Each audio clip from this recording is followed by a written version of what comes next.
Programang ito ay rated SPG. Striktong patnubay at gabay ng magulang ang kailangan. Maaaring may masiselang tema, lengguwahe, karahasan, sexual, horror o droga na hindi angkop sa mga bata. Mga kapamilya, narito ang mga pinakamainit na tagpo sa FPJ's Batang Quiapo. Magkakamatayan na kung magkakamatayan. Yan ang ipinangako ni Ramon sa kanyang sarili matapos niyang malaman ang katotohanan tungkol sa ginawang pagtatarantado sa kanila ni David. Uuwing lasing si Rigor at muli silang magkakabangayan ni Tinding. Ipinakita niya kay Tinding ang mga sugat na ginawa umano ng demonyo nitong apo na si Tanggol. Ngunit imbis na makasimpat siya, ay sinagot siya ni Tinding ng matatalim na salita. Dapat pa daw itong magpasalamat dahil hindi siya tinuluyan ni Tanggol. Sa kabila ng lahat ng kasamaang ginawa ni Rigor, dito lalong naggitgit si Rigor sa galit at hindi na nakapagpigil at muntikan niya ng kambangan itong si Tinding. Buti na lamang ay to the rescue itong si Roda upang pigilan si Rigor. Hindi na nakapagpigil si Tinding at sinabi niya na kay Rigor ang lahat ng kanyang sama ng loob na matagal niya nang kinikimkim. Sinabi ni Tinding na walang kwentang ama si Rigor at lalo nang walang kwentang pulis. Dagdag pa niya na si Rigor ang tunay na dahilan kung bakit lumayo sa kanila si Tanggol. Sa kabilang banda, ipinakita naman ni Divina sa kanilang grupo ang pinakamahal na diamante sa buong mundo at ito ang Blood Titan.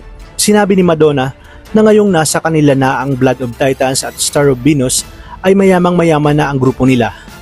Wika naman ni Tanggol na alam niyang maraming tao ang magkaka-interes sa hawak nilang mga diamante at gagamitin niya ang kanilang negosyo upang mahanap ang kanyang tunay na amang si Ramon. Samantala, halos hindi makapaniwala si Ramon dahil sa kanyang mga nalaman. Bigla siyang napahinto at inipon lahat ng kanyang galit. Hindi siya makapaniwala na ang itinuring niyang anak ay hindi pala ang tunay na Tanggol. Dahil dito ay nagwala si Ramon at hindi niya talaga matanggap na niloko siya sa pagkatao ng sarili niyang anak.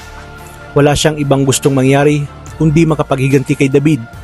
Sa kanyang paglabas ay nasa lubong siya ng kanyang papang si Don Julio. Nagtanong si Don Julio kung ano ang nangyayari, ngunit hindi pa rin makasagot si Ramon at naggingit-ngit sa galit. Maya-maya pa ay ipiniliwanag niya kay Don Julio na hindi nito tunay na apo ang Tanggol na ipinakilala sa kanila ni Olga at ang taong kasama nila sa mansyon ay walang iba kundi ang anak ng Rigor na si David. Laking gulat naman ni Don Julio sa mga isiniwalat ni Ramon. Dito inutusan ni Ramon si Franco na wag hayaang makalabas ng mansyon ang impostor na si David dahil hindi siya papayag na matakasan ni David ang panglulokong ginawa nito sa kanila.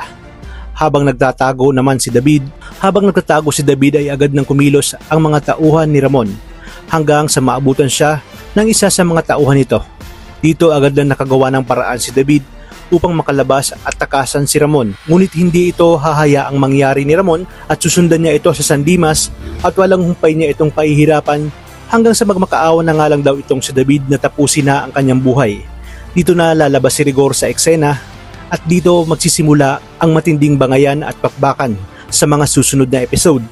Maraming salamat sa inyong panonood at pagpalain tayong lahat, kapamilya.